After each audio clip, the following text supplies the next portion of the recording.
આ છે અમારા ખેતરની મગફળી કેવી બેઠી છે ખાલી હે માતા ના આવી કોઈ ના બે હતું ખાલી હેલા બેઠી છે કે નહીં પણ આમ જો બતા તો ખરી પણ શું કેવી બેઠી છે ખાલી ઈ બાળે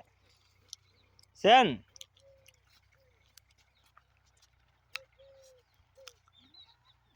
ખાતર બાતર વગર નાઈ નાખ્યું આમાં ખાતર નહીં નાખ્યું તો એક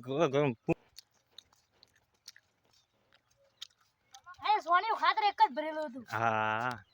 એ આખું વગર પાય આવી બેઠી હા મસ્ત બેઠ્યો પણ